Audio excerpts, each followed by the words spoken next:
নির্মাতা মোস্তফা সরওয়ার ফারুকীকে অন্তর্বর্তী সরকারের উপদেষ্টা হিসেবে নিয়োগ দেওয়ার পর দেশ জুড়ে চলছে তীব্র বিতর্ক।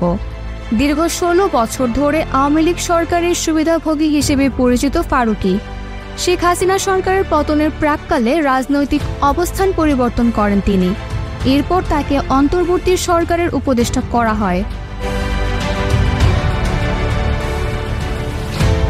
ফারুকীর এই নিয়োগ নিয়ে প্রশ্ন তুলেছে বৈষম্যবিরোধী ছাত্র আন্দোলন, সুশীল সমাজ এবং আলেম সম্প্রদায়।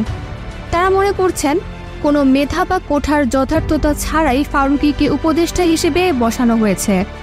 একজন আলেম বলেন, যিনি নাটক ও চলচ্চিত্রের মাধ্যমে ইসলাম বিরোধী এবং সমাজ বিধ্বংসী সংস্কৃতি ছড়িয়েছেন, তাকে উপদেষ্টা বানানো আমাদের জাতির জন্য হুমকিস্বরূপ।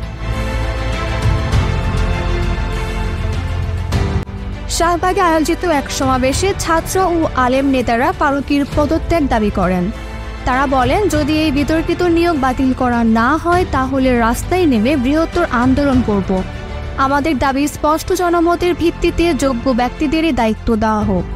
সামাজিক যোগাযোগ মাধ্যমে ফারুকীর নিয়োগ নিয়ে চলছে তুমুল আলোচনা।